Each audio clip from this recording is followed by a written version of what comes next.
તો હેલો દોસ્તો, કેમ છો? સ્વાગત છે તમારું મારી YouTube channel the Chirag education હબમાં. તો ચાલો શરૂ કરીએ. તો આગળના વિડીયોમાં આપણે બૌદ્ધ ધર્મ વિશે માહિતી લઈ ચૂક્યા. હવે આ વિડીયો જે આપણે ચાલુ થવાનો છે તેમાં એક સ્ટોરી બેઝ વિડીયો હશે. એટલે કહી શકાય કે જે આગળ હવે જે વિડીયો આવશે તેમાં આપણે સમજવા માટે એક સ્ટોરી ટાઈપ ચાલુ જશે. તેથી આ વિડીયો બીજા વિડીયોથી લિંક હશે, બીજો વિડીયો ત્રીજા વિડીયોથી લિંક હશે. તેથી જો તમારે બધું સમજવું હોય તો જે રાજાઓની જે વાત છે તે અહીંયાથી જ શરૂ થાય છે. તો આપણે હવે ચાલો આગળ ચાલુ કરીએ. તો આજના વિડીયોમાં આપણે જે 16 મહાજનપદ હતા તેના વિશે સમજવાનું છે કે 16 મહાજનપદ વિશે શું છે, કેટલા છે, કયા છે, કેમ થયા, કયું મોટું હતું, તે વિશે આપણે અહીંયા જોઈશું. જો આ જે 16 મહાજનપદ છે તેનો અહીં નકશો પણ દર્શાવવામાં આવેલ છે કે જે 16 મહાજનપદ છે તેના નકશામાં આપણે જોઈ શકીએ છીએ કે જો અહીંયા જે મગધ દર્શાવવામાં આવ્યું છે કે કહી શકાય કે મગધ હતું ને તે સમય ખૂબ જ વિકસિત હતું કે વિકાસ થયો હતો.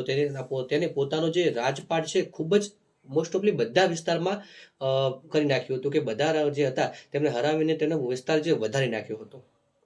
પણ આમાં ઘણીવાર એવું થાય છે કે કહીએ કે પ્રગતિ આવે ને તો પછી પ્રગતિ થોડી ઘટવાની પણ વારો આવે છે કે કહી શકાય કે ઉપર તમારા જે પ્રગતિ થઈ હોય ત્યારે ઘણા લોકોને તમારા ઉપર નજર હોય છે. તો આવું ઘણું અહીંયા ઘટના બને છે. તો તે ઘટના શું છે તેની આગળ સમજીએ. તો પહેલા થોડું મહાજનપદ વિશે સમજીએ. તો કે મહાજનપદ વાત કરીએ કે મહાજનપદ શું છે એ બધું આપણે આગળ સમજીશું. એની પહેલા થોડું સમજી લઈએ કે મહાજનપદ એ પ્રાચીન ભારતમાં ઈસવીસન પૂર્વે 6ઠી સદીમાં ઉભરેલી આવેલ 16 મોટા અને શક્તિશાળી રાજા હતા. કઈ સદીમાં? તો કે 6ઠી સદીમાં. અને કેટલા હતા? તો કે 16. કે મહાજનપદ એ પ્રાચીન ભારતમાં કે કઈ સદીમાં? તો કે 6ઠી સદીમાં જે 16 મોટા અને શક્તિશાળી રાજ્યો બની આવ્યા હતા. હવે આ સમયગાળાએ ભારતમાં ઇતિહાસમાં એક મહત્વપૂર્ણ વળાંક માનવામાં આવે છે, કારણ કે નાના જનપદોમાંથી મોટા રાજકીય એકમોનો ઉદય થાય છે. કે જે આ 16 મહાજનપદો જે ઉદય થાય છે, જે 16 મહાજનપદ કહી શકાય જે રાજ્યોની રચના થાય છે તે કહી શકાય કે મોટો વળાંક લીધો હતો. શું ઘટના બની હતી તે પણ આપણે આગળ સમજીશું. કે બુદ્ધના સમયમાં 16 મોટા રાજ્યોનો ઉદ્ભવ થયો જે મહાજનપદ કહેવામાં આવ્યા. હવે એવું પણ પૂછાઈ શકે કયા કે કોના સમયમાં આ 16 મહાજનપદનો ઉદ્ભવ થયો હતો? તો કહી શકાય કે બુદ્ધના. કે મોટા ભાગના મહાજનપદ વિધ્વની ઉત્તરે અને ઉત્તર પશ્ચિમ સરહદી પ્રાંતથી બિહાર સુધી વિસ્તરેલા હતા. આ સમયે ઘણા રાજ્યો પણ અસ્તિત્વમાં હતા. કે મોટા ભાગના જે મહાજનપદ છે તે ક્યાં? કે વિધ્વની ઉત્તરે અને વાત કરીએ તો બીજું કે ઉત્તર પશ્ચિમ જે સરહદી પ્રાંત છે, ઉત્તર પશ્ચિમ જે સરહદી પ્રાંત છે ત્યાં પણ વિસ્તરેલા હતા. હવે આ રાજ્યોનો ઉલ્લેખ મુખ્યત્વે બૌદ્ધ ગ્રંથમાં જોવા મળે છે. અને બીજું શામાં જોવા મળે છે? તો કે ભગવતી સૂત્રમાં. કે જે આ રાજ્યનો ઉલ્લેખ છે તે બૌદ્ધ ગ્રંથ અંગુત્તર નિકાય છે ને, અંગુત્તર નિકાય તેમાં જોવા મળે છે. અને બીજો ભગવતી સૂત્રમાં જોવા મળે છે. તો કે આગળ જે આપણે 16 મહાજનપદ કયા છે તેના વિશે વાત કરીએ. તો કે પ્રથમ હતું અંગ. અંગની રાજધાની કઈ હોય છે? ચંપા. કે પ્રથમ કયું હતું? તો કે અંગની રાજધાની કઈ હોય છે? ચંપા.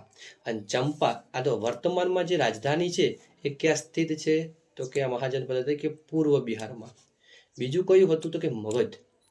કહી શકાય કે તે સમયમાં જે મગધ હતું ખૂબ જ કહી શકાય ખૂબ જ તેનો વિસ્તાર થઈ ગયો હતો.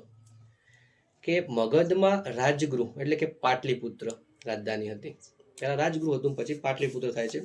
અને તે હાલ વર્તમાન ક્યાં સ્થિત છે? તો કે દક્ષિણ બિહારમાં સ્થિત છે. પછી વાત કરીએ કાશી એટલે કે વારાણસી. વારાણસી હાલ કહી શકાય કે આજે ઉત્તર પ્રદેશમાં વારાણસી આવેલું છે ને ત્યાંનો વિસ્તાર માનવામાં આવે છે.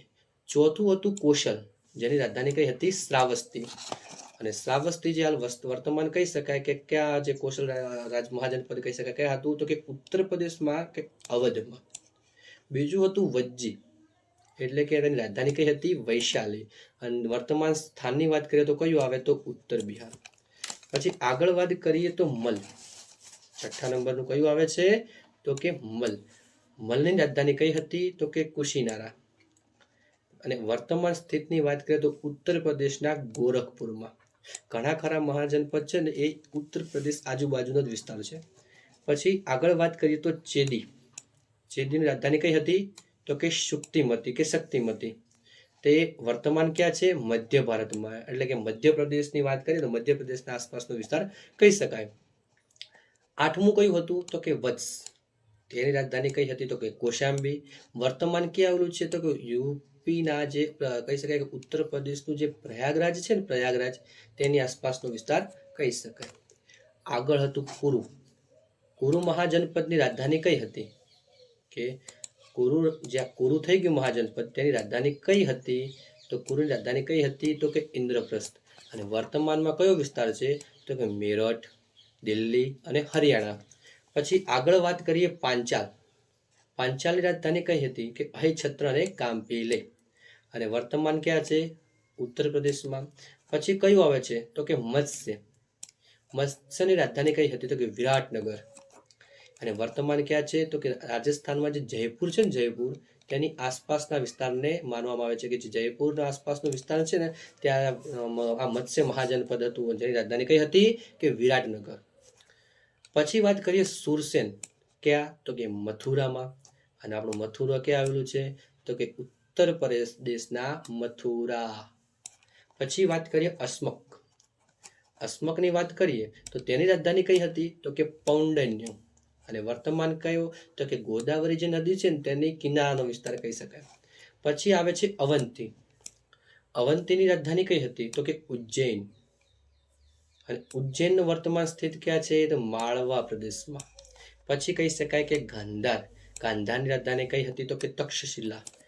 એ તો આપણે કઈ હાલ તો પાકિસ્તાનમાં છે, વર્તમાન તો કે પાકિસ્તાનમાં જ છે. કયા પાકિસ્તાનમાં? તો પેશાવર અને રાવલપિંડીમાં. અને 16મું કયું હતું? કંબોજ. જેની રાજધાની કઈ હતી? લાજપુર. અને આ કહી શકાય કે કાશ્મીર અને અફઘાનિસ્તાનનો ભાગ વર્તમાનમાં. હવે આગળ વાત કરીએ તો કે મગધની વાત કરવામાં આવે તો મગધ એ પ્રાચીન ભારતમાં 16 મહાજનપદો હતા અને તેમાં સૌથી શક્તિશાળી સામ્રાજ્ય હતું. કેવું હતું? સૌથી શક્તિશાળી. કે જ્યાં 16 મહાજનપદ થઈ ગયા. મેં તમને આગળ વાત કરી કે જે મગધ હતું તેને પોતાનો સામ્રાજ્ય ખૂબ જ મોટો કરી નાખ્યો હતો. તો જે પૂછાઈ શકે કે 16 મહાજનપદ હતા, તેમાં સૌથી શક્તિશાળી કે સામ્રાજ્ય હતું, રાજ્ય હતું, કયું હતું? તો કે મગધ. કે મગધની વાત કરીએ તો તેનો ઇતિહાસ ભારતીય ઉપખંડના જે રાજકીય અને સાંસ્કૃતિક વિકાસમાં ખૂબ જ મહત્વપૂર્ણ સ્થાન ધરાવે છે. કે તેના ઇતિહાસમાં વાત કરીએ તો કે ભારતીય ઉપખંડના જે રાજકીય અને સાંસ્કૃતિક વિકાસ હતા, તેમાં તેનો ખૂબ જ મહત્વનો ફાળો હતો. કે આગળ વાત કરીએ તો મગધનો ઉદય ઈસવીસન પૂર્વે 6ઠી સદીમાં, આગળ પણ હતું 6ઠી સદી મહાજનપદનો સમયગાળો, તો કે મગધનો ઉદય ઈસવીસન પૂર્વે 6ઠી સદીમાં થયો હતો. તે સમય નાના રાજ્યો પણ સત્તા માટે એકબીજા સાથે સ્પર્ધા કરતા હતા. જો કે મગધ તે ભૌગોલિક અને આર્થિક સમૃદ્ધિને કારણે અન્ય રાજ્યો કરતાં ખૂબ જ આગળ નીકળી ગયું હતું. જે આ મગધ હતું તેની શરૂઆતની રાજધાની કઈ હતી? રાજગૃહ. રાજગૃહ પછી બીજી રાજધાની કઈ થાય છે? પાટલીપુત્ર. હવે જુઓ, આ થોડું મેં એક સરળ રીતે સમજવાની કોશિશ કરી છે કે ઘણા ખરા લોકો છે પ્રશ્ન જ્યારે પૂછાય છે ને ત્યારે કન્ફ્યુઝ થઈ જાય છે. તો થોડું હું તમને વાત કરી દઉં તો જુઓ, પહેલો વંશ કયો આવે છે? હર્યક વંશ. પહેલો કયો વંશ આવશે? તો કે હર્યક વંશ. હર્યક વંશ પછી કયો આવે છે? શિશુનાગ વંશ. શિશુનાગ વંશ પછી કયો આવે છે? નંદ વંશ. અને નંદ વંશના છેલ્લા રાજા હોય છે ધનાનંદ, જેને હરાવીને ચંદ્રગુપ્ત મૌર્ય વંશની સ્થાપના ગુજરાતમાં કરે છે. હવે હર્યક વંશની સ્થાપના બિંબિસારે કરી હતી, એ આપણે આગળ ભણવાનું જ છે. અને હમણાં જેમ મેં કીધું એમાં જે મૌર્ય વંશની સ્થાપના ચંદ્રગુપ્ત મૌર્ય કરી. પણ આ બે પ્રશ્નો કે જેમાં કે ભારતના પ્રમાણિક ઇતિહાસની શરૂઆત ક્યાંથી થાય છે, કે જે આપણે જે ઇતિહાસના જે પ્રમાણો મળતા હોય, પુરાવો મળતા હોય, કોઈ ગ્રંથમાં કે કોઈ અવશેષ દ્વારા માહિતી મળતી હોય કે આ વંશ હતો, તો કે ભારતમાં તે પ્રમાણિક ઇતિહાસવાળા જો વંશની વાત કરવામાં આવે તો કે હર્યક વંશની આવશે. પરંતુ પ્રશ્ન એવો પૂછાય કે ગુજરાતના પ્રમાણિક ઇતિહાસની શરૂઆત ક્યાંથી થાય છે? તો મૌર્ય વંશ આવશે. કે ગુજરાતના પ્રમાણિક ઇતિહાસની શરૂઆત ક્યાંથી થાય છે? તો કે મૌર્ય વંશમાં. જો કે જ્યારે ભારતમાં હર્યક વંશનું જ્યારે શાસન હતું ને, ત્યારે ગુજરાતમાં કોઈને કોઈ રાજવંશ હશે જ, પરંતુ કયું હતું, શું હતું, કે કેટલા હતા, એવા કોઈ આપણને પુરાવા નથી મળ્યા. જ્યારે ભારતના જે પ્રામાણિક ઇતિહાસની વાત કરીએ તેમાં હર્યક વંશના જે અવશેષો કે પુરાવા પણ મળી આવે છે, ગ્રંથમાં પુરાવા મળી આવે છે. જ્યારે ગુજરાતના પુરાવાની વાત કરીએ તો કે મૌર્ય કાળથી જ મળે છે પુરાવા. તેથી જો એવું પૂછાય કે ગુજરાતના પ્રામાણિક ઇતિહાસની શરૂઆત ક્યાંથી થાય છે તો મૌર્ય કાળથી. પરંતુ જો ભારત આવે કે ભારતના પ્રામાણિક કે જેનાથી પ્રમાણ મળતા હોય કોઈ આપણને કે અવશેષ મળેલા છે તો તેને કયો આવશે તો કે હર્યક વંશથી આવશે. હવે જો હર્યક વંશ વિશે વાત કરીએ તો કે હર્યક વંશની સ્થાપના કોણ કરે છે તો હર્યક વંશની સ્થાપના કોણ કરે છે તો કે બિંબિસાર કરે છે. હર્યક વંશની સ્થાપના કોણ કરે છે? બિંબિસાર. ક્યારે? ઈસવીસન પૂર્વે 544માં. તેની રાજધાની કઈ હોય છે તો કે રાજગૃહ. હવે બિંબિસાર ભગવાન બુદ્ધને કંબોજ નામનું વન ભેટમાં આપ્યું હતું અને પોતાના રાજવેદ જીવકને બુદ્ધની સેવા કરવા મોકલે છે. કે જે બિંબિસાર હોય છે તે ભગવાન બુદ્ધ હોય છે તેમને કંબોજ નામનું વન ભેટમાં આપે છે. આ પણ એક થોડું યાદ રાખજો કે કોઈ વખત MCQમાં પૂછાઈ જાય કે બિંબિસારે ભગવાન બુદ્ધને કયું વૃક્ષ ભેટમાં આપ્યું હતું, અથવા કહી શકાય કે કયું વન ભેટમાં આપ્યું હતું, કયું વન ભેટમાં આપ્યું હતું. અને એવું પણ પૂછાઈ શકાય કે ભગવાન બુદ્ધને કંબોજ નામનું વન ભેટ કોને આપ્યું હતું તો બિંબિસારે. તેથી આ થોડું ધ્યાનમાં લેજો કે જેથી કોઈ MCQમાં પૂછાઈ જાય તો તમારો 1 માર્ક્સ જાય નહીં. આગળ વાત કરીએ તો કે પોતાના રાજવેદ જીવકને બુદ્ધની સેવા માટે મોકલે છે. કે જે હર્યક વંશના જે આ બિંબિસાર હતા ને તે પોતાના એક રાજવૈદ હોય છે જેમનું નામ હોય છે જીવક, જેમને ગૌતમ બુદ્ધની સેવા માટે મોકલે છે. આગળ વાત કરીએ તો કે હર્યક વંશના જે બિંબિસારના એક પુત્ર પણ હોય છે જેમનું નામ હોય છે અજાતશત્રુ. અજાતશત્રુની વાત કરીએ તો કે તેમને પોતાના પિતા જે બિંબિસારની હત્યા કરીને સત્તા મેળવી હતી, જેના કારણે પિતૃહંતા તરીકે ઓળખવામાં આવે છે. કે અજાતશત્રુ શું કરે છે કે જે પોતાના પિતા હોય છે ને પિતા તેમની હત્યા કરી નાખે છે અને હત્યા કરીને પોતે રાજગાદી ઉપર આવી જાય છે. આગળ વાત કરીએ તો કે ઈસવીસન પૂર્વે 483માં પ્રથમ બૌદ્ધ સભાનું આયોજન કરાવ્યું હતું. હવે આગળ આપણે બૌદ્ધ સભા વિશે આપણે ભણી ગયા છો. મેં કોષ્ટક દ્વારા તમને સમજાવ્યું પણ છે કે બૌદ્ધ સભા કેટલી ભરવણી, કઈ ભરવણી, ક્યાં ભરવણી, રાજ્ય કયું હતું, રાજા કયો હતો અને અધ્યક્ષ કયો હતો. તો એમાં જોયો કે જે બૌદ્ધ સભાનું પ્રથમ આયોજન થયું હતું 483માં થયું હતું, જેમાં કોણ હતું? અજાતશત્રુ હતા. હવે હર્યક વંશનો છેલ્લો રાજા કોણ હોય છે? નાગદશક. બીજા રાજાઓ થઈ ગયા હશે પરંતુ તેમના વિશે આપણે એટલું ઇમ્પોર્ટન્ટ નથી, અથવા તો કહી શકાય કે તેમના વિશે માહિતી પણ એટલી બધી ખાસ મળતી નથી. પણ એક્ઝામ રિલેટેડ કહીએ તો આ 2 રાજા વિશે ઘણું પણ પૂછાતું હોય છે. તો હર્યક વંશનો અંતિમ રાજા કયો હતો? કે નાગદશક. આગળ વાત કરીએ તો કે નાગદશકની શું કરવામાં આવે છે? હત્યા કરવામાં આવે છે. કે હર્યક વંશનો જે અંતિમ શાસક હોય છે નાગદશક હતો, જેને તેના જ મંત્રી શિશુનાગે સત્તા પરથી હટાવીને શિશુનાગ વંશની સ્થાપના કરી. જો હવે અહીંયા કન્ફ્યુઝ ન થતા, જો હું તમને એકવાર ક્લિયર કરી નાખું કે હર્યક વંશ હતો, હર્યક વંશ તેનો છેલ્લો રાજા કયો હતો? નાગદશક. હર્યક વંશનો છેલ્લો રાજા કયો હતો? નાગદશક. જે નાગદશકનો મંત્રી હોય છે શિશુનાગ. જો આ 2 મિક્સ ન થાય કે હર્યક વંશનો છેલ્લો શાસક હતો નાગદશક. નાગદશકની હત્યા કોણ કરે છે? કે તેનો જે મંત્રી હોય છે શિશુનાગ, તેને હત્યા કરે છે, તેને સત્તા પરથી હટાવે છે અને હટાવીને શિશુનાગ વંશની સ્થાપના કરે છે. હવે તેને પાટલીપુત્ર ઉપરાંત વૈશાલીમાં પણ પોતાની બીજી રાજધાની બનાવી હતી. કે જ્યાં શિશુનાગ વંશનો જે આ કહી શકાય કે શિશુનાગ છે, શિશુનાગ વંશનો જે શિશુનાગ હતો તેને પાટલીપુત્ર ઉપરાંત વૈશાલીમાં પણ પોતાની રાજધાની બનાવે છે. તેના પછી વાત કરીએ તો કાલાશોક. કે શિશુનાગ પછી તેનો પુત્ર આવે છે કાલાશોક, જે ગાદી પર આવે છે. કે ઈસવીસન પૂર્વે 383માં બીજી બૌદ્ધ સભાનું આયોજન કરાવે છે. જુઓ કે પ્રથમ બૌદ્ધ સભાનું આયોજન કોણ કરાવે છે? બિંબિસાર. ક્યારે કરાવે છે? તો પ્રથમ જે બૌદ્ધ સભા હોય છે, પ્રથમ બૌદ્ધ સભાનું આયોજન કોણ કરાવે છે? તો કે અજાતશત્રુ. ક્યારે કરાવે છે? 483માં. જ્યારે બીજી બૌદ્ધ સભાનું આયોજન કોણ કરાવે છે? તો કે આ કાલાશોક કરાવે છે. ક્યારે કરાવે છે? તો કે 383માં. ઓલામાં કયું હતું? 483. ઓમાં કયું છે? 383. ઓલામાં કોણ હોય છે? તો ઓલામાં હોય છે અજાતશત્રુ. જ્યારે ઓમાં કોણ હોય છે? તો આમાં હોય છે કાલાશોક. આ ખૂબ જ ધ્યાન રાખજો. હવે આ વંશનો અંતિમ રાજા કોણ હોય છે? તો નંદીવર્ધન.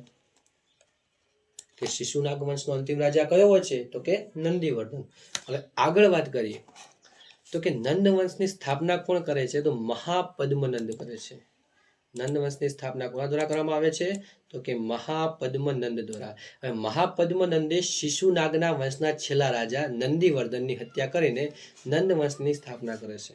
હવે અહીંયા પણ કન્ફ્યુઝ ન થતા.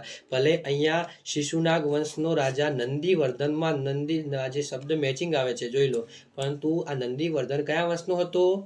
કયા વંશનો? શિશુનાગ વંશનો. જ્યારે નંદ વંશની સ્થાપના કોણ કરે છે? મહાપદ્મનંદ કરે છે. તો તેથી અહીંયા પણ કન્ફ્યુઝ ન થતા. જ્યારે જે આ મહાપદ્મનંદ છે ને તેમને બીજા પરશુરામ તરીકે પણ ઓળખવામાં આવે છે. હવે નંદ વંશના છેલ્લા રાજા કોણ હોય છે? તો કે ધનાનંદ. હવે ધનાનંદે તક્ષશિલાના મહાન વિદ્વાન ચાણક્યનું અપમાન કર્યું હતું. હવે આજે આ વસ્તુ છે ને હું તમને આગળ એક સ્ટોરીમાં સમજાવીશ. એક કહી શકાય કે મેં જેમ કે તમને બૌદ્ધ ધર્મ વિશે જ્યારે પેલા ગૌતમ બુદ્ધના 4 દ્રશ્ય દ્વારા પોતાનું જીવન બદલી નાખતા હતા તેમને મેં તમને સમજાવ્યું હતું. તેવી રીતે અહીંયા પણ હું ચિત્ર દ્વારા અને અંદર થોડું એનિમેશન પણ નાખ્યું છે જેના દ્વારા તમને સમજાય. તો મેં ચિત્ર દ્વારા અને વાર્તા દ્વારા તમને આગળ સમજાવવાનો છું. તો આપણે એકવાર જોઈ લઈએ કે ધનાનંદે તક્ષશિલાના મહાન વિદ્વાન ચાણક્યનું અપમાન કર્યું. હવે આ અપમાનનો બદલો લેવા ચાણક્ય યુવાન ચંદ્રગુપ્ત મૌર્યને તૈયાર કર્યો અને ધનાનંદને સત્તા પરથી હટાવવા માટે આયોજન કર્યું. હવે ચંદ્રગુપ્ત મૌર્યએ ધનાનંદને હરાવીને નંદ વંશનો અંત લાવ્યો અને ભારતમાં મૌર્ય સામ્રાજ્યની સ્થાપના કરી. હવે ધનાનંદનો મંત્રી કોણ હોય છે? તો કે મુદ્રા રાક્ષસ હતો, જે આક્રમણ સમય ભાગી ગયો હતો, જેના પર વિશાખા દત્તે મુદ્રા રાક્ષસ લખ્યું હતું. હવે એક વાત હવે આગળ કહું તો હું તમને આ વસ્તુ છે હું તમને સ્ટોરી દ્વારા સમજાવીશ. જેથી તમને આ જે હું એવું હશે તો સ્ટોરી દ્વારા સમજાવીશ ને પછી ફરી આ ફકરો વાંચીશ જેથી તમને મગજમાં ઉતરી જાય. તો જુઓ વાત કેવી બને છે કે યુરોપિયન દેશ હોય છે ને, યુરોપિયન દેશનો મેસોડોનિયાનો જે કે હાલ ગ્રીસ કહી શકાય તેનો રાજા હોય છે ફિલિપ. કે યુરોપનો જે દેશ હોય છે તેના મેસોડોનિયા છે જેનો હાલનું કહી શકાય ગ્રીસ કહી શકાય, તેનો રાજા હોય છે ફિલિપ. અને ફિલિપનો પુત્ર હોય છે એલેક્ઝાન્ડર. શું નામ હોય છે? એલેક્ઝાન્ડર. અને તેનું બીજું નામ સિકંદર. સિકંદર નામ આપણા દ્વારા અપાયું છે. તેનું નામ સિકંદર ન હતું, તેનું નામ શું હતું? એલેક્ઝાન્ડર. પણ આ જ્યારે અહીંયા આવે છે ત્યારે આપણા દ્વારા તેનું નામ શું અપાય છે? સિકંદર. હવે જો સિકંદર શું કરે છે? એલેક્ઝાન્ડર કે આ સિકંદર શું કરે છે કે તેને અહીંયાથી કહી શકાય કે જ્યાં આવતો હોય છે ને ત્યારે અહીંયા જો હું તમને આગળ એક એનિમેશન દ્વારા સમજાવીશ. જ્યારે અહીંયા સમજી લો કે અહીંયા કેવું જો અહીંયા મગજ છે, આ છે વિદિશા. હવે અહીંયા શું વિદિશામાં શું છે? ધનાનંદ રાજ્ય કરે છે. ઓકે, ધનાનંદ છે અંતિમ રાજા છે. અહીંયા ધનાનંદ રાજ્ય કરે છે. હવે અહીંયા કહી શકાય કે જે આ પાકિસ્તાનની આસપાસ જે તક્ષશિલા છે ત્યાં અહીંયા કહી શકાય કે અહીંયા શું હોય છે કે ચાણક્ય હોય છે. ચાણક્ય કહી શકાય કૌટિલ્ય ત્યાં હોય છે. આ એટલા વિસ્તારમાં એક તક્ષશિલા છે, ત્યાં તક્ષશિલામાં ચાણક્ય હોય છે. જો તમને ખાલી સ્થાન સમજાવવાની કોશિશ કરું છું જેથી તમને મગજમાં ચોંટી જાય કે અહીંયા જો તક્ષશિલામાં શું હોય છે? ચાણક્ય છે. હવે અહીંયા વિદિશામાં ધનાનંદ રાજ્ય કરે છે. હવે સ્ટોરી શું બને છે કે જે આ એલેક્ઝાન્ડર હોય છે તે કહી શકાય કે અહીંયાથી જો હવે અહીંયા છે તો એને અહીંયાથી હુમલો કરતો અહીંયા નંદ કહી શકાય કે જે નંદવંશ છે ને અહીંયા તે નંદવંશ ઉપર જ્યારે રાજ કરવા માટે આવતો હોય છે, કહી શકાય કે હુમલો કરવા આવે છે. પણ એવું કહી શકાય કે તેને જ્યારથી તે સમજદાર થયો ત્યારે તેની ઈચ્છા હતી કે મારે નાનું મોટું રાજ જોતું નથી, મારે આખી દુનિયાનો રાજા બનવું છે. હવે એને આખી દુનિયાનો રાજા બનવા માટે તે શું કરે છે? તે અહીંયાથી શરૂઆત કરે છે. અને શરૂઆત કરતો અહીંયાથી અહીંયા આવશે. પણ તો બને છે કે અહીંયા એક કહી શકાય કે રાજ્ય હોય છે કે અહીંયા જો હવે અને અહીંયા આવવું હશે તો અહીંયાથી અહીંયા જીતતા અહીંયા આવશે તો વચમાં શું પડે છે? તક્ષશિલા.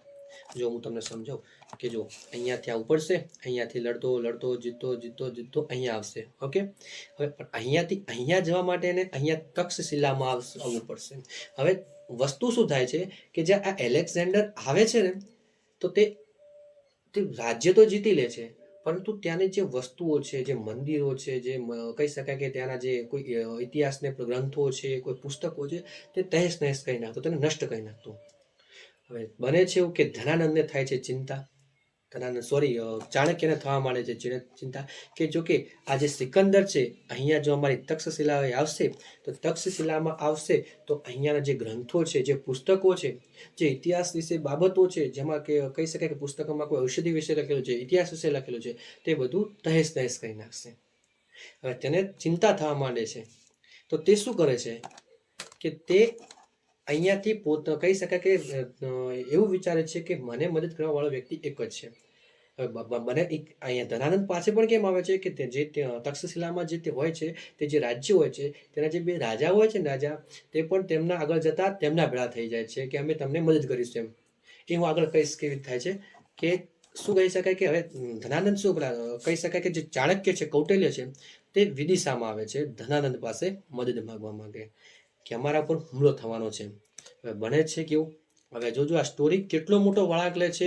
અને સ્ટોરીમાં થવાનું હતું શું અને થાય છે શું કે ધનાનંદ પાસે ચાણક્ય મદદ માંગવા આવવાના હતા અને તેમનેથી મદદ માંગીને તેમને પોતાના કઈક રાજ્યને બચાવવા માંગતા હતા. પરંતુ અહીંયા જ્યારે ધનાનંદ પાસે આવે છે ને ત્યારે એક સ્ટોરી કે મોટો વળાંક લઈ શકે, કહી શકાય કે નથી કહેતા ને કે આવે છે કહાનીમાં ટ્વિસ્ટ. બને છે એવું કે જ્યારે ધનાનંદ રાજ દરબારમાં આવે છે ત્યારે આ હું તમને ચિત્રતા સમજાવવા માંગુ છું તો થોડું ધ્યાનથી સમજો કે જ્યારે ધનાનંદ પાસે જ્યારે કૌટિલ્ય આવે છે તો કૌટિલ્ય જ્યારે ધનાનંદ પાસે આવે ત્યારે ધનાનંદ હોય ને ભોગ વિલાસમાં પડેલા હોય છે. તેમને એમ છે કે મારું રાજ દરબાર મોટું છે, મારે શું ચિંતા, ગમે તેવા મોટા રાજા હુમલા કરશે તો મારા જે કહી શકાય કે તેમના વિદિશામાં રાજ કરતા આજુબાજુ પણ નાના ટુકડામાં પણ તેમના જે કહી શકાય શાસકો હતા તો તે સંભાળી લેશે. તેમને કહી શકાય મારું મોટું રાજ્ય છે, મને કોઈ ચિંતા નથી, મને કોઈ પાડી શકે એવું કોઈ નથી, મને કોઈ હરાવી શકે એવું નથી. અને બનતું પણ એવું કે ઘણા ખરા રાજ્યો હતા જે મગધ ઉપર હુમલો કરવા માંગતા હતા અને ધનાનંદને હરાવવા પણ માંગતા હતા. પરંતુ કહી શકાય કે એમનું રાજપાટ એટલું મોટું હતું, એટલો શક્તિશાળી હતો, એટલી તાકાત હતી કે તે કોઈ પણ સફળ થતા નહીં. હવે ધનાનંદ જ્યારે આવે છે ત્યારે તેમને ખૂબ જ વાટ જોવડાવે છે. તે ધનાનંદ તેમની રાહ જોતા હોય છે, તે ભોગ વિલાસમાં મુક્ત હોય છે, તે નૃત્ય જોતા હોય છે. હવે આગળ જતા બને છે એવું કે જ્યારે ધનાનંદ આવીને કૌટિલ્યને મળે છે. કૌટિલ્ય ધનાનંદને વાત કરે છે કે સિકંદર નામનો જે શાસક છે કે રાજા છે કે ગ્રીસ રાજા છે, તે દુનિયા જીતવા માટે નીકળ્યો છે. તે લડતો જીતતો તમારા મગધ તરફ આવી રહ્યો છે. તમારા મગધ તરફ આવી રહ્યો છે પરંતુ વચમાં આવે છે અમારું રાજ્ય. હવે અમારા રાજ્યમાં તે જો હુમલો કરશે તો કહી શકાય કે અમારા રાજ્યમાં તે બધું તહેસ નહેસ કરી નાખશે અને અમારા રાજ્યની તહેસ નહેસ કરીને પછી આગળ તમારા રાજ્યમાં પણ તે હુમલો કરશે. પણ ધનાનંદને શું હોય છે, અભિમાન હોય છે કે મારા રાજ્યને કોઈ પાડી શકે નહીં. કે ધનાનંદને શું હોય છે, અભિમાન કે મારા રાજ્યને કોઈ પણ નહીં પાડી શકે, કોઈ હરાવી શકે એવું નથી. અને વાતમાં ધનાનંદ હોય છે ને તે કૌટિલ્યનું અપમાન પણ કરે છે. ત્યારે કૌટિલ્ય શું કરે છે કે તે જગ્યાએ પોતાની જે કહી શકાય છે માથાના વાળ છે ને છૂટા મૂકે છે કે ચોટી ખોલી નાખે છે અને વચન લે છે કે જ્યાં સુધી હું તારા રાજ્યનો નષ્ટ નહીં કરું અથવા તો કહી શકાય કે જ્યાં સુધી હું તને તારા રાજગાદી ઉપરથી નહીં ઉતારું, તને નહીં હરાવું અને તારી જે રાજગાદી ઉપર છે ત્યાં મારો જે નક્કી કરેલો વ્યક્તિ છે તે નહીં બેસે ત્યાં સુધી હું માથાની ચોટી બાંધીશ નહીં. હવે આવું પ્રણ લઈને તે જતા રહે છે, ક્રોધે ભરાયેલા, ગુસ્સે ભરાયેલા. તે જતા વચમાં જંગલમાં જાય છે. હવે જંગલમાં જાય છે ને તો તેમને કહી શકાય કે તે આરામ કરવા એક જગ્યાએ બેસે છે. તો એક જગ્યાએ બેસે છે તો કે 4-5 બાળકો ત્યાં રમતા હોય છે. હવે 4-5 બાળકો રમતા હોય છે ને તો કહી શકાય કે અહીંયા એક ઇતિહાસમાં કહી શકાય કે 2 સ્ટોરીઓ છે.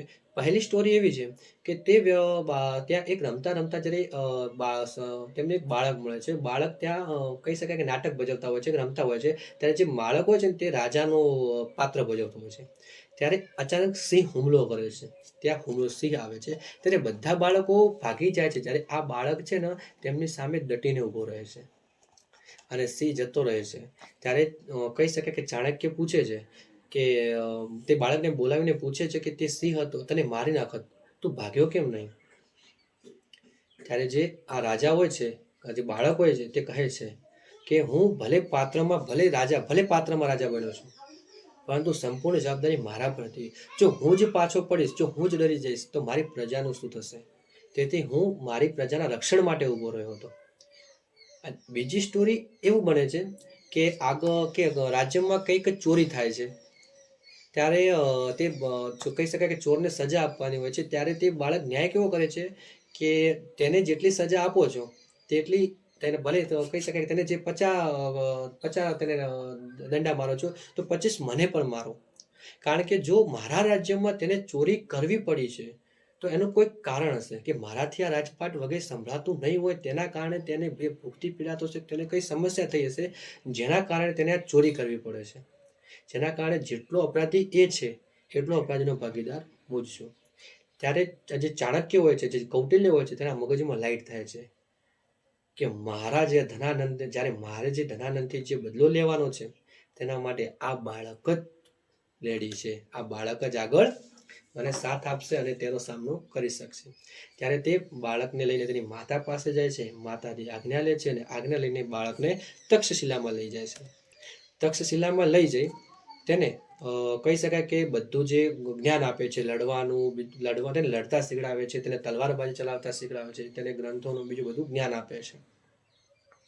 હવે કહી શકાય કે તેને જ્ઞાન મળી જાય છે, તે બધું કહી શકાય કે તે લડવા માટે તૈયાર થઈ જાય છે. પરંતુ હજી કહી શકાય કે તે ફક્ત એક નાનો બાળક હતો, કહી શકાય કે 18-21 વર્ષ આસપાસ હશે, કે કહી શકાય તો એક નાનું બાળક જ 18-21 વર્ષ. એટલે હવે તે શું કરે છે કે તે બાળકને લઈને અને નાના મોટા કહી શકાય કે આજુબાજુના જે પોતાના સાથીદારનો કે કહી શકાય લઈને તે આક્રમણ કરે છે. આક્રમણ ક્યાં કરે છે તો કે મેન જે તેની રાજધાની હોય છે, રાજધાની પર આક્રમણ કરે છે. હવે રાજધાની પર આક્રમણ કરે છે એટલે ખતરનાક રીતે હારે છે.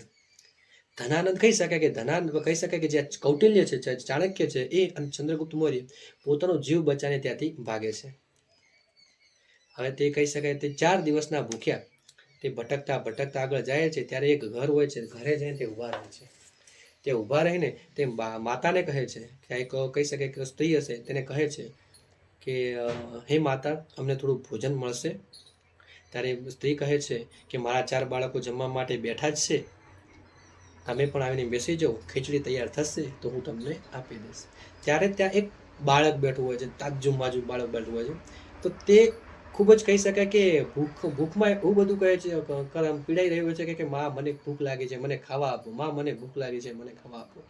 ત્યારે માતા પહેલા તેની થાળીમાં ચોખા નાખે છે, કે ખીચડી નાખે છે. તો બાળક શું કરે છે કે સીધો જ ખીચડીના વચ્ચોવચ હાથ નાખે છે. ખીચડીના વચ્ચોવચ હાથ નાખે છે, તેથી બાળક હાથે બળે છે અને કૂકવા પડે છે, હા મમ્મી ઉબળ્યો, બાઈ ઉબળ્યો, કહે છે.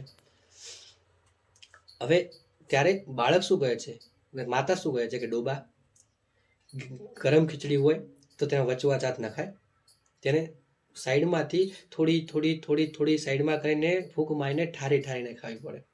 ત્યારે આ ચાણક્ય હોય છે કે કૌટિલ્ય હોય છે, તેના મનમાં લાઈટ થાય છે કે અહીંયા આપણે ભૂલ કરી છે કે આપણે ડાયરેક્ટ ખીચડીના વચમાં જ હાથ નાખ્યો હતો, કે મેન જે રાજધાની હતા તેના ઉપર જ હાથ નાખ્યો હતો. આપણે શું કરવાનું હતું કે આજુબાજુના જે નાના રાજ્યો હતા ત્યાંથી લડતા સૈન્ય મોટું કરવાનું હતું અને પછી આપણે જીતવાનું હતું. તો તે શું કરે છે આગળ કે લડતા જે 5 જે નાના રાજ્યો છે તેને લડતા પોતાની તરફ કરી લે છે અને મોટું સૈન્ય બનાવે છે. અને પછી આગળ જઈને તે ધનાનંદને સાથે યુદ્ધ કરે છે અને ધનાનંદને હરાવે છે. અને ધનાનંદને હરાવીને પોતાનું રાજપાટ કહી શકાય કે તેને હરાવીને તેને મારી નાખીને કે ચંદ્રગુપ્ત મૌર્ય છે તેને રાજગાદી ઉપર બેસાડે છે. હવે મેં તમને આગળ વાત પણ કર્યું હતું કે કહી શકાય કે ગાંધાર છે ને, ગાંધાર હવે ભારતના પ્રથમ વિદ્રોહી કહી શકાય તો આંબીકુમાર જે ગાંધારના રાજા હતા અને શશિગુપ્ત જે સિકંદરને મદદ કરવા વચન આપે છે. આ કયા છે ખબર છે કે મગધ કહી શકાય જે તક્ષશિલા હતું, તક્ષશિલા જે ગાંધારમાં તક્ષશિલા હતી તેના તે રાજા હોય છે. હવે જ્યારે કહી શકાય કે ચંદ્રગુપ્ત મૌર્યને જ્યારે તક્ષશિલામાં આપણે કૌટિલ્ય હોય છે તે તેમને શીખડાવતો હોય છે લડવાનું બીજું. તે જ સમયમાં સિકંદર ત્યાં આવે છે કઈ રાજ્યમાં, અને ત્યારે જે કહી શકાય છે આંબીકુમાર અને શશિગુપ્ત છે તે તેમને સિકંદરને વિનંતી કરે છે કે અમારા રાજ્યને કોઈ નુકસાન કરશો નહીં, અમે તમને જે આ મગધ છે તેમને જીતવામાં અમે તમને મદદ કરીશું. અને એવી જ રીતે જે કહી શકાય કે ભારતના પ્રથમ વિદ્રોહી પૂછાઈ શકે પ્રશ્ન, થોડું યાદ રાખી લેજો કે ભારતના પ્રથમ વિદ્રોહી કોણ હતા. ભારતના પ્રથમ વિદ્રોહી કોણ હતા તો કે આંબીકુમાર અને શશિગુપ્ત, જેમને સિકંદરને મદદ કરે છે. હવે આગળ બને છે કેવું કે સિકંદરને પોરસ, હવે આ કહી શકાય કે ચાણક્ય વાળી ઘટના પૂરી થાય છે, ધનાનંદ વાળી ઘટના પૂરી થાય છે. ચાણક્ય જે પોતાનું ચોટી ખોલીને જે વચન પૂર્ણ કરે છે અને ધનાનંદને હરાવી નાખે છે. ધનાનંદના ચંદ્રગુપ્ત મૌર્યનું શાસન આવી જાય છે. પરંતુ તેમાં એક ઘટના બીજી પણ હોય છે કે સિકંદર અને પોરસની જે ઘટના પણ બનતી હોય છે. એ પણ ઘટના થોડી સમજ્યા જેવી છે. હું તમને થોડું સમજાવી લઉં કે એક જ્યારે ધનાનંદ કહી શકાય કે સિકંદર જ્યારે લડતો કહી શકાય કે રાજ્ય જીતતો આગળ આવે છે, ત્યારે વચમાં એક નાનકડું રાજ્ય આવે છે જેનું નામ હોય છે પોરસ. કયું? પોરસ. આ જો પોરસ. અને અહીંયાથી જો જેલમ નદી નીકળે છે. કહી શકાય કે અહીંયા જે પોરસ રાજા છે તેનું રાજધાની હોય છે. અને જ્યાં સિકંદર લડતો આવે છે તે ક્યાં ઉભો રહે છે? અહીંયા આવીને ઉભો રહે છે. આ સમજો થોડું, જે તમને પરીક્ષામાં થોડું યાદ રાખવામાં સરળતા રહે કે સિકંદર અહીંયા ઉભો રહે છે. વચમાં છે આ જેલમ નદી નીકળે છે અને અહીંયા છે આ પોરસ રાજાનું આ રાજ્ય કહી શકાય. જો હું તમને એક ફોટો બતાવું જે તમને મગજમાં આવે કે જો આ રહી તેમની નદી, આ જે કહી શકાય જેલમ નદી, જેલમ નદી. અને એક બાજુ કહી શકાય કે આ મેં તમને સમજાવવાની કહી શકે બતાવવાની કોશિશ કરી છે જે તમને એક મગજમાં આવી શકે તે સમય કેવી ઘટના બની હશે. કહી શકાય જો કે આ ઘોડા હાથીઓ સાથે કે આપણે પોરસના રાજાઓને તેમનું સૈન્ય પૂછે અને આ આપણે સિકંદરનું કહી શકાય છે. પરંતુ અહીંયા બને છે ખબર કે સિકંદરનું જે હોય છે કે જે સેના કહી શકાય સૈનિકો ખૂબ હોય છે, જે સૈન્ય ખૂબ જ મોટું હોય છે. જ્યારે તેમના સરખામણીમાં જે પોરસનું સૈન્ય હોય છે નાનું હોય છે. હવે બને છે એવું કે અહીંયાથી કહી શકાય ખૂબ જ ધમાકા અને ખતરનાક યુદ્ધ થાય છે.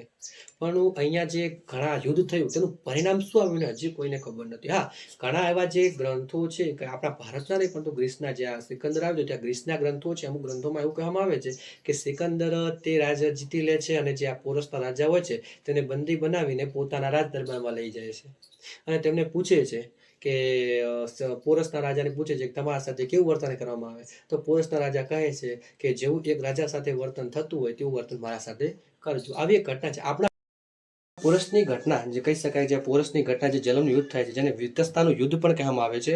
આ ઘટના જ્યારે પતી જાય છે એના પછી એવું એક નાનું એક ઘટના પણ છે કે જ્યારે સિકંદર પોતાનું જે કહી શકાય કે જે રાજપાટ જે જીતવાનું છે પોરસના જે યુદ્ધ પછી તે પાછો વળી જાય છે, ત્યાંથી પાછો વળી જાય છે કે જે પોરસના યુદ્ધ પછી પાછો વળીને જ્યારે જાય છે ત્યારે થોડા સમય પછી જો અહીંયા એ મેં દર્શાવવાની કોશિશ કરી છે કે અહીંયા સિકંદર બેઠા છે અને તેનો સેનાપતિ સેલ્યુકસ નિકેટર ઊભા છે કે તે પોતાનું જે શાસન છે જે જીતેલો પ્રદેશ છે તે સેલ્યુકસ નિકેટરને આપી દે છે.